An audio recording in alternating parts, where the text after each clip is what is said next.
এদিকে দেখো কে শপিং করতে এসছে।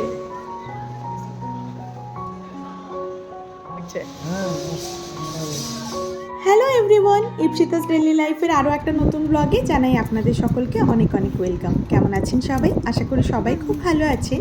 আর আজকের ওয়েদারটা দেখেছেন কি ঝলমলে একদম রোদ দিয়েছে।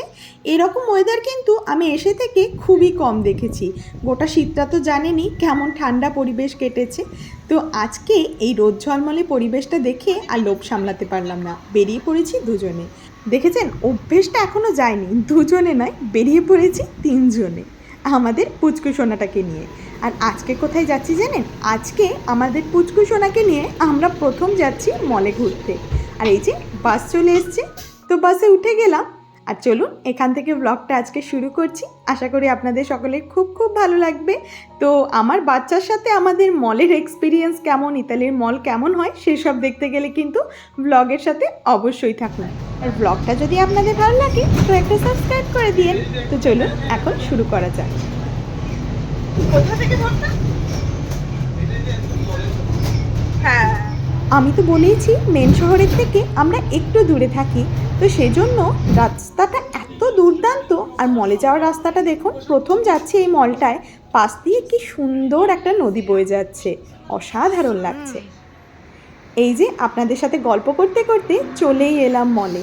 মলে এখন কোনটা এন্ট্রি সেটাই খুঁজছি, এতই বড় মলটা।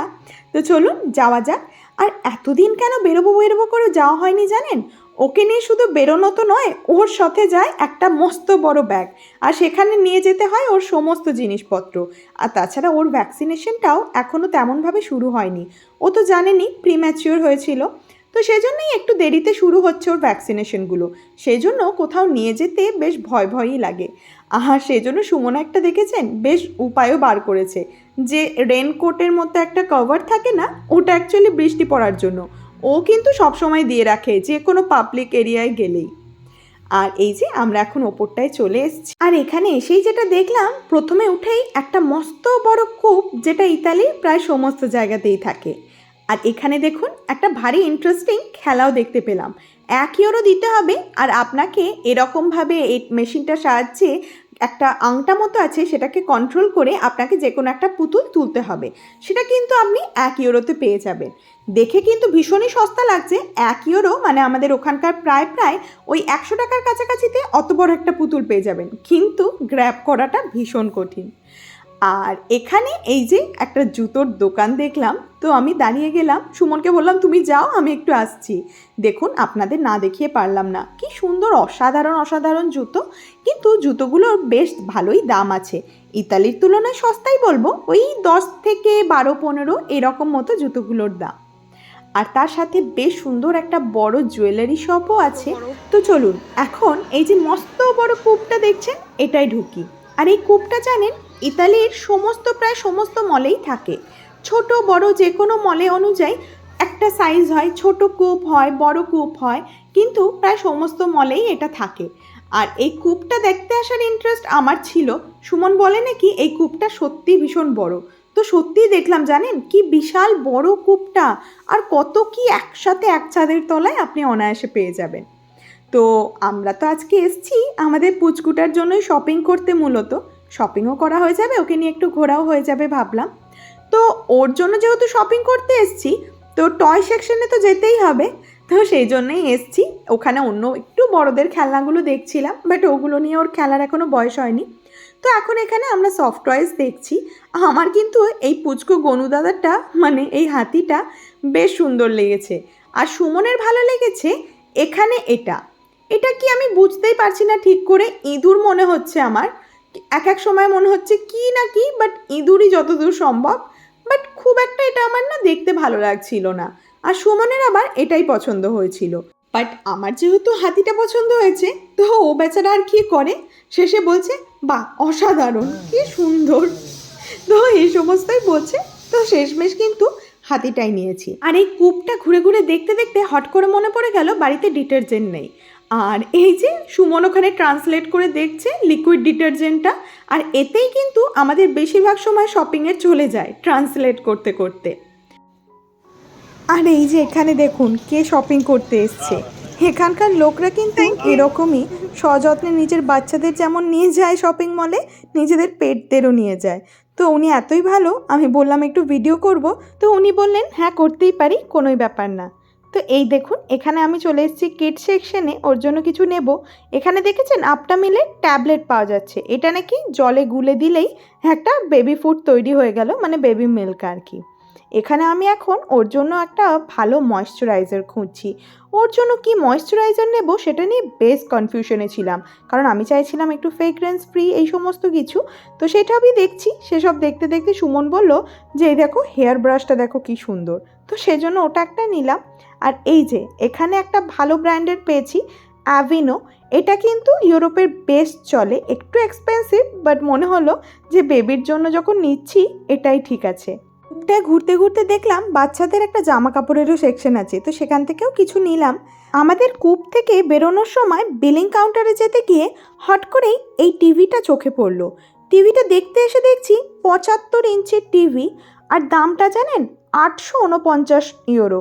তার মানে ধরুন আমাদের ওখানকার ওই 83,000 84,000-এর কাছাকাছি এরকম দামে এই এত বড় একটা টিভি পাওয়া যাচ্ছে।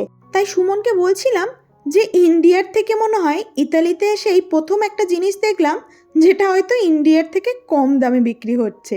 আমার মনে হয় ইন্ডিয়াতে এই টিভিটা নিতে গেলে প্রায় লাখের ওপরে চলে যাবে, কিন্তু এখানে দেখুন আরও একটা টিভি দেখে আরও অবাক হয়ে গেলাম। এটা এলজির নয়, অন্য ব্র্যান্ডের, বাট দেখুন টিভির স্ক্রিন কোয়ালিটি কত ভালো। 559 ইউরো, জানেন কত কম দাম ভাবুন। এটা প্রায় 55,000-এর কাছাকাছি এরকম দাম, এত সুন্দর একটা টিভি। তো দেখে বেশ অবাক হলাম। তো চলুন এখানকার বিলগুলো করে যাই। টুকটাক জিনিসই কিনেছি, খেলনা টেলনা, মেন জায়গায় এখন যেতে বাকি। ওর জন্য কিনবো ভেবেছি বেশ কিছু ড্রেস, আর ওর যা যা দরকার টুপি টুপি অন্য শপে গিয়ে কিনবো। তো চলুন সেদিকেই যাওয়া যাক। আর দেখুন রাস্তা দিয়ে যেতে যেতেই এই বেডটা কি সুন্দর করে সাজিয়ে রেখেছে। এটাও একটা মলের অন্য একটা শপ, আর এখানে কিন্তু ইতালিতে ভীষণ স্টাইলিশ স্টাইলিশ জিনিস পাওয়া যায়। আর দেখুন ওপরে উঠতে গিয়ে লাইটগুলো ওপরটা এত দুর্দান্ত লাগছে দেখতে। শপে ঢোকার আগে ভাবলাম আপনাদের সাথেও এটা একটু শেয়ার করি। আর এই যে আপনাদের বলছিলামই কিছু জিনিস ওর জন্য কিনবো, মেন জিনিস কটাই বাকি আছে, তো ঢুকে পড়েছি। চারিদিকেই বেবির জামা, আর এই জামাটা দেখে কিন্তু আমার বেশ কিউট লাগলো, কিন্তু যেটুকু বুঝলাম ওর জন্য কিন্তু একটু বড় হচ্ছে। তো ভাবলাম এখন ওই সব দেখে লাভ নেই, এখন ও যেগুলো পরতে কমফোর্টেবল, ও অ্যাকচুয়ালি রম্পারগুলোই বেশি পরে, তো সেগুলোর দিকেই যাচ্ছি। তো এই রম্পারগুলো দেখছি দুটোর সেট, তো কত মান্থে নিতে হবে সেটা নিয়ে আমরা বেশ কনফিউশনে ছিলাম। তো সুমন বলছে 3 থেকে 6 নিতে, বাট আমার মনে হচ্ছে ওগুলো বেশ ওর জন্য বড় হবে, তো সেই জন্য আমি 0 to 3 মান্থেই স্টিক করছি। তো সে সমস্তই দেখছি। আর দেখুন চারিদিকটা যেদিকে তাকাচ্ছি বেবির কাউন্টার, বেবি সেকশন, দেখেই কি বাচ্চাদের জিনিস ভালো লাগে না। আমি কিন্তু বিয়ের আগে থেকেই বাচ্চাদের যখনই জিনিস তাকাতো আমার চোখটা কি জানি সেই মলে যেই দোকানেই যেতাম ওখানেই আটকে যেত, কিন্তু এখন নিজের বাচ্চার জন্য কিনছি, ভাবলেই অবাক লাগে সময় কত তাড়াতাড়ি যেন চলে যায়। তো এই যে এখানে এখন ডিসাইড করতে পারছি না, আমার এটা ভালো লাগছে বাট কোয়ালিটিটা মনে হচ্ছে অতটাও সফট নয়। তো দেখি এগুলো দেখি কি জন্য একটা সিলেক্ট করে নেব। তো জামা কাপড় তো কেনা শেষ হয়ে গেল, এখন এসছি ওর জন্য একটা স্টোলারের ব্ল্যাঙ্কেট নিতে। আপনাদের মনে আছে আমি আগে একটা ব্লগে আপনাদের দেখিয়েছিলাম বেবির ব্ল্যাঙ্কেট নিয়েছি স্টোলারের জন্য। ওটা বাড়ি এসে দেখছি বেশ বড়, ওটা ওকে ঘরে ছাড়া স্টোলারে একদম দেওয়া যাচ্ছে না। তো এখানে যথারীতি সুমনের পছন্দ হয়েছে ওটা, আমার পছন্দ হয়েছে এটা, তো সেই নিয়েই কথা হচ্ছিল। আমারটাই নেওয়া হয়েছে, কারণ ও যেটা বলছিল প্যান্ডার আর একটা ওর অলরেডি আছে। আর এখানে ওর জন্য একটু বাব ক্লথও দেখছিলাম, আর দেখতে দেখতে এই টেডিটা চোখে পড়লো। ওর জন্য যেহেতু একটা নিয়েছি অলরেডি, তো ভাবলাম এখন না নিয়ে সামনের মাসে আর একটা এটা নিয়ে যাব, কারণ ও তো এখন মোটেই খেলে না, জাস্ট দেখার জন্যই নিয়ে রাখা। বাস এখান থেকে একটা টুপি নেব, আর আমাদের কিন্তু এবার বাড়ি ফিরতে হবে, কারণ আমাদের পুচকুসোনা কাঁদতে অলরেডি লেগে গেছে। একবার খাইয়ে দিয়েছি, বাট ও এখন বাড়ি যাবেই, ওর আর ভালো লাগছে না। তো এখন বাড়ি যাওয়ার পালা, আর আমাদের বেশ বিকেলও হয়ে গেছে। তো ভাবলাম বাড়ি চলে যাই, কারণ ওকে এখানে রাখার কোনো মানেই হয় না। আর সুমন বলল একটা বাসও আসছে। তো চলুন এখন বাড়ি যাওয়ার উদ্দেশ্যে তো বেরিয়ে পড়েছি। বাইরেটায় বেশ ঠান্ডা। ওকে যখন ভেতরে রেখেছিলাম ও একদমই কিছুই নিতে চাইছিল না, ব্ল্যাঙ্কেট। আমি আবার ভালো করে মুড়িয়ে দিয়ে এখন নিয়ে যাচ্ছি। আর এই যে রাস্তাটায় আস্তে আস্তে দেখছেন, ব্রিজটা যখন ক্রস করছি, ট্রেনে যে নদীটা আপনাদের দেখাচ্ছিলাম না বয়ে যাচ্ছে, সেটাই এখান দিয়ে বেশ সুন্দরভাবে বয়ে যাচ্ছে দেখুন। আর গোটা শহর জুড়ে এরকমভাবে না এই নদীটা বিস্তৃত হয়ে আছে। তো যেদিকেই আপনি যান এই নদীটা আপনি পাবেনই, আর এত অপূর্ব সুন্দর লাগছে। তো চলুন এখন যাওয়া যাক। বাসে ওঠার আগে ভাবলাম একটু মিষ্টি মুখ করে নিই। তো আইসক্রিম পার্লার ছিল, তো সেখানে নেমে গেলাম। আমার একটা চকলেট আইসক্রিম খেতে ভীষণ ইচ্ছা করছিল। তো আবার কি, এখন আমরা চকলেট আইসক্রিমটা খাবো। তো এখন ব্লগটা আমি আজকে এখানেই শেষ করছি। ব্লগটা কেমন লাগলো আমাকে অবশ্যই জানিয়েন। ভালো লাগলে আমার চ্যানেলটাকে সাবস্ক্রাইব করে দিন, আর ভিডিওটা ভালো লাগলে একটা লাইক করে দিন। দেখা হচ্ছে খুব শীঘ্রই অন্য একটা ব্লগে। ততক্ষণের জন্য বাই বাই।